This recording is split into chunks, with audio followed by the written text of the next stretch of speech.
जय श्री कृष्णा। ओम नमः शिवाय। दोस्तों, आपका स्वागत है। आज की कथा बहुत ही निराली है। सत्यम शिवम सुंदरम। बाबा भोले अपने भक्तों के लिए हमेशा किसी न किसी रूप में हमेशा तत्पर रहते हैं।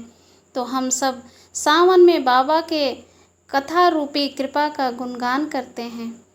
एक गांव में हरिया नाम का एक बहेलिया रहता था। वह गांव में जाल बिछाकर चिड़िया, कबूतर, तोता और अन्य पक्षियों को पकड़ता था। फिर उन्हें पिंजड़े में बंद करके रख लेता और गांव के बाजार में बेच देता था। हरिया के घर में उसकी पत्नी शोभा भगवान शिव की भक्त थी। वह दिन रात भगवान शिव की पूजा करती थी।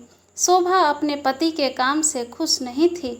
एक दिन उसने हरिया से कहा, सुनो जी, तुम जिन पक्षियों को पकड़कर बेचते हो, इससे उन्हें कितनी तकलीफ होती होगी। उसकी बात सुनकर हरिया हंसने लगा और उसने कहा, तुझे कैसे पता इन्हें तकलीफ होती है? इन्हें बाजार में बेचने से मुझे अच्छे पैसे मिलते हैं। यह सुनकर शोभा रोने लगी। उसने कहा, आपको शायद यह नहीं पता कि इन भोले बेजुबान पक्षियों की हाय हमें लग रही है। इसी कारण हमारे कोई संतान नहीं है। मैं दिन रात भगवान शिव की पूजा करती हूँ, लेकिन फिर भी हम संतान के सुख से वंचित हैं। तब हरिया ने कहा, मैं यह सब नहीं मानता, तू भी इन सब के बारे में सोचना छोड़ दे। यह कहकर हरिया पक्षी पकड़ने चल देता है। शाम को हरिया पिंजड़े में पक्षियों को लेकर आता है और झोपड़ी में रख देता है। अगले दिन फिर से हरिया पक्षियों को पकड़ने चला जाता है। तभी कोई घर का दरवाज़ा खटखटाता है। शोभा दरवाज़ा खोलकर देखती है तो उसके सामने एक ब्राह्मण अपनी पत्नी के साथ खड़े थे। शोभा उनसे कहती है, महाराज, आप लोग कौन हैं? तब ब्राह्मण कहता है, बेटी, हम बहुत दूर से कुछ दिन इस गांव के शिव मंदिर में अमर कथा वाचने आए हैं, इसलिए घर घर जाकर उसका निमंत्रण दे रहे हैं। तुम भी कल से अपने परिवार के साथ कथा सुनने आना। यह सुनकर शोभा बहुत खुश हुई। उसने कहा, हे ब्राह्मण देवता, मेरे तो भाग्य खुल गए। ऐसा अवसर तो किस्मत वालों को मिलता है, परंतु आप दोनों के रहने की व्यवस्था कहाँ है? तब ब्राह्मण ने कहा, बेटी, मंदिर के पंडित जी ने हमारा रहने का इंतजाम मंदिर में ही कर दिया है, और इस गांव में जो भी हमें सम्मान और प्यार से भोजन कराएगा, हम लोग भोजन कर लेंगे। यह सुनकर शोभा की आंखों से आंसू बहने लगे। उसने रोते हुए कहा, महाराज, मैं बहुत गरीब हूँ, लेकिन मेरी इच्छा है कि जब तक आप इस गांव में रहें, आप मेरे घर में भोजन करें, परंतु मेरे घर में रूखा सूखा है जो आपको पसंद नहीं आएगा। यह सुनकर ब्राह्मण की पत्नी बोली, बेटी, तुम चिंता मत करो। यदि तुम्हारी इच्छा हमें भोजन कराने की है तो हर दिन हम तुम्हारे घर में ही भोजन करेंगे।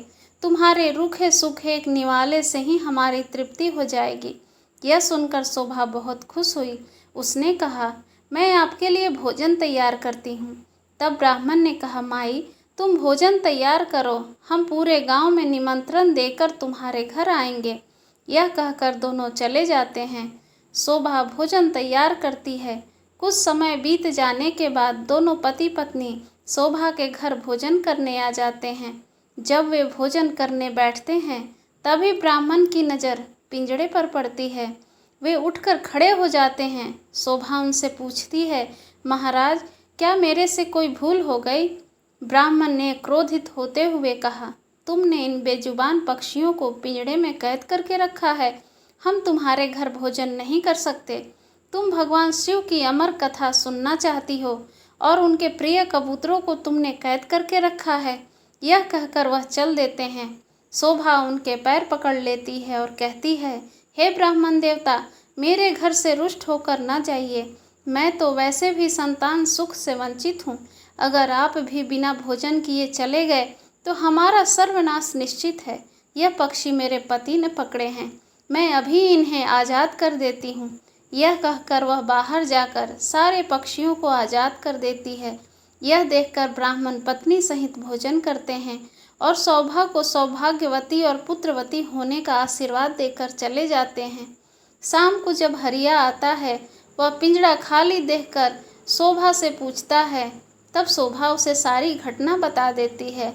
हरिया गुस्से में कहता है, मैं इतनी मेहनत से पक्षी पकड़कर लाया था और तूने सब उड़ा दिए। आज के बाद किसी को भोजन पर मत बुलाना। तब शोभा कहती है, मैंने तो उन दोनों को 7 दिन का न्योता दे दिया है, अब मैं पीछे नहीं हट सकती। उन्होंने मुझे सौभाग्यवती और पुत्रवती होने का आशीर्वाद दिया है। अमर कथा बाँचने वाले सच्चे ब्राह्मण का आशीर्वाद कभी बेकार नहीं जाता। अगर उन्हें भोजन नहीं कराया और उन्होंने गुस्से में श्राप दे दिया तो हमारा सर्वनाश हो जाएगा। आप केवल 7 दिन तक पक्षियों को मत पकड़ना, चाहे मैं बाद में जो भी करना हो कर लेना। हरिया को हार कर उसकी बात माननी पड़ी। वह बेमन से 7 दिन घर पर ही रहने लगा। हर दिन ब्राह्मण और उनकी पत्नी भोजन करने आते। उनके आने से पहले हरिया घर से चला जाता। उसे यह सब पसंद नहीं था। शाम के समय शोभा कथा सुनने जाती। वह हरिया से भी चलने को कहती, लेकिन हरिया मना कर देता था। इसी तरह 6 दिन बीत गए। रात को शोभा ने हरिया से कहा, आपने मेरे कहने से 6 दिन पक्षियों को नहीं पकड़ा, बस आप मेरी एक और बात मान लीजिए। हरिया ने कहा, क्या बात है? वैसे भी मैं केवल कल ही घर पर रुकूंगा, परसों से अपने काम पर जाऊंगा। तब शोभा ने कहा, कल अमर कथा समाप्त हो जाएगी। मैं चाहती हूँ आप कल मेरे साथ मंदिर में कथा सुनने चलें और वहाँ से वापस आने के बाद ब्राह्मण और उनकी पत्नी को अंतिम बार भोजन कराकर उनसे आशीर्वाद लें। क्या पता उनके आशीर्वाद से हमें संतान का सुख मिल जाए। हरिया उनकी बात सुनकर अगले दिन कथा सुनने चल देता है। मंदिर में कथा सुनते सुनते हरिया की आंखों से आंसू बहने लगते हैं। शोभा के पूछने पर वह कहता है, भगवान शिव ने जिन कबूतरों को अमरता का वरदान दिया, मैंने जीवन भर उन्हें बेचकर अपना जीवन नरक बना लिया। कथा समाप्त होने पर वे दोनों घर आ गए। हरिया का मन निर्मल हो गया था।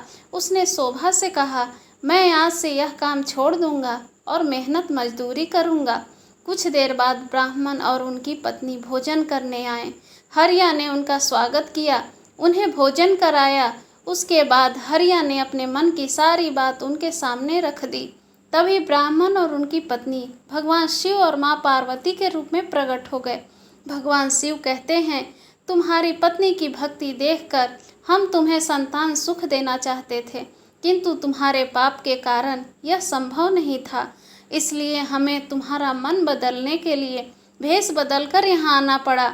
यह सुनकर दोनों पति पत्नी रोने लगे और उनके चरणों में गिर जाते हैं। भगवान शिव और माँ पार्वती उन्हें पुत्रवती होने का आशीर्वाद देकर अंतर्धान हो जाते हैं। भगवान के आशीर्वाद से उनके घर में सुंदर कन्या का जन्म होता है। कन्या के आने के बाद उनके दिन बदल जाते हैं। वे काफ़ी धनवान हो जाते हैं। दोस्तों, ऐसे हैं हमारे बाबा भोलेनाथ।